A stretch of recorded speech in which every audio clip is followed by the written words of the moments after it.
ជំរាបសួរបងប្អូនទាំងអស់គ្នាថ្ងៃនេះខ្ញុំសូមសង្ខេបអំពីសេចក្តីដែលមាននៅក្នុងសិភៅសម្មាវិជ្ជាដែលខ្ញុំបានអានយើងដឹងហើយថា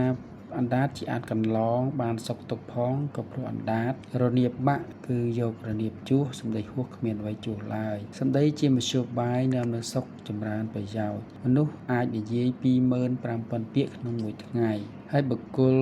ដែលនិយាយមានពីរប្រភេទគឺបុគ្គលដែលអ្នកនិយាយបុគ្គលជាអ្នកនិយាយនិងបុគ្គលជាអ្នកស្ដាប់ជំរើសនៃការ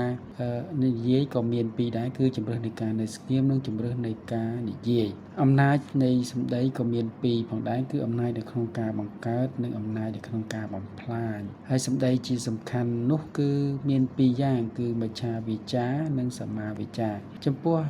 មិច្ឆាវាចាមានពាក្យកុហកឬមុសវាទនិយាយតិចជាងការពិតលក្ខការពិតនិយាយច្រើនជាងការពិតឬក៏និយាយបំភ្លើសនេះកាត់ទុកជាពាក្យកុហកការនិយាយញុះញង់និយាយអាក្រក់ពីអ្នកដទៃនិយាយបំបែកបំបាក់ទំនាក់ទំនងល្អរបស់គេនិយាយបង្ខូចកិត្តិយសអ្នកដទៃនឹងចាត់ទុកជាការនិយាយញុះញង់ការនិយាយដោយពាក្យត្រគោះបោះបោកគឺការនិយាយធ្វើឲ្យអ្នកដទៃឈឺចាប់និយាយពាក្យគ្រោកគ្រាតនិយាយពាក្យជេរប្រមាថនោះគួរចាត់ទុកថាជានិយាយត្រគោះបោះបោកការនិយាយដោយពាក្យរយរាយឥតប្រយោជន៍គឺសម្ដីគ្មានខ្លឹមសារគ្មានការអប់រំការនិយាយដើមគេការនិយាយច្រើនហួសប្រមាណនេះជាអ្វីដែលនៅក្នុងមិច្ឆាវាចាចំពោះធាតុផ្សំ3នៃសម្ដីត្រូវឬក៏សម្មាវាចាគឺត្រូវមានទី1ពាក្យពិតនឹងគួរនិយាយក្រោយពីបានសង្វេគសង្កេតល្អិតល្អន់មើលស្ដាប់ឮយល់ច្បាស់នៃដោយឆ្លៀសវៃពាក្យមានប្រយោជន៍ទី2គឺពាក្យមានប្រយោជន៍ទាំងសម្រាប់ខ្លួនឯងទាំងសម្រាប់អ្នកស្ដាប់ដែលអាចរីកចម្រើនបាននៅជំនឿនៅ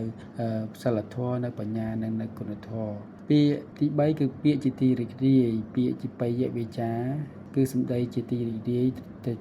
ដល់ត្រចៀកអ្នកស្ដាប់អ្នកផងគោរពស្រឡាញ់រាប់អាននៅគ្រប់ទីកន្លែងអញ្ចឹងសរុបមកវិញគឺថានៅក្នុងធាតុផ្សំ3នៃសម្ដីត្រូវនឹងគឺត្រូវតែប្រកបដោយពាក្យពិតពាក្យមានប្រយោជន៍ពាក្យជាទីរីករាយនៅក្នុងនេះដែរគឺមានបុគ្គល3ក្រុមផ្អែកទៅលើសម្ដីគឺបុគ្គលមានសម្ដីស្អុយដូចលាមកគឺនិយាយកុហកបុគ្គលដែលមានសម្ដីដូចផ្កានិយាយពាក្យពិតស្មោះត្រង់បុគ្គលមានសម្ដីផ្អែមដូចទឹកឃ្មុំគឺនិយាយមិននិយាយពាក្យត្រកបបោកគ្មានទោសនិយាយពាក្យដែលមានប្រយោជន៍និយាយតាមត្រូវការនិយាយជាទីរីករាយជាទីស្រឡាញ់ជាទីទុកចិត្តសម្រាប់បុគ្គល4ប្រភេទទៀតគឺដែលនៅក្នុងការនិយាយហ្នឹងគឺមានអ្នកខ្លះគឺថា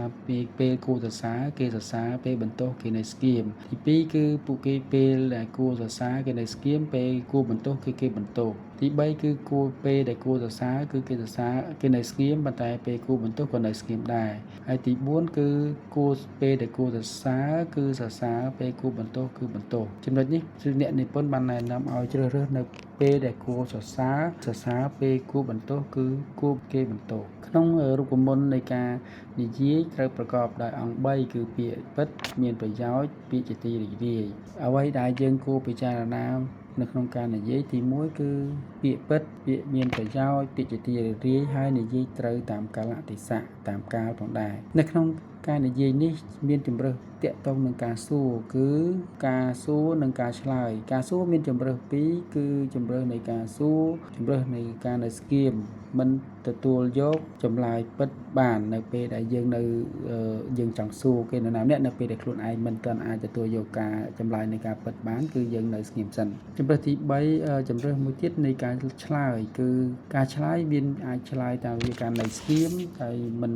ពីព្រោះសំណួរមួយចំនួនអាចមានបង្កប់ដោយល្បិចជម្រើសទី2គឺសំណួរត្រឡប់មកវិញដូចជាការសួរត្រឡប់ទៅវិញ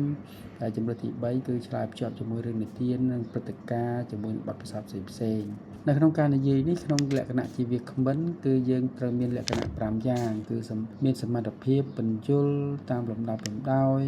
មានសមត្ថភាពបង្ហាញទំនាក់ទំនងហេតុនិងផលមានករណីធម៌ជាមូលដ្ឋាននៃការបង្រៀនហើយមិនជាប់ជំពាក់នឹងសម្ភារៈទី5ហ្នឹងគឺសមត្ថភាពធ្វើឲ្យខ្លួននិងអ្នកស្ដាប់រីករាយបាទអញ្ចឹងខ្ញុំសូមសង្ខេបប៉ុណ្ណឹងសូមអរគុណសូមជម្រាបលា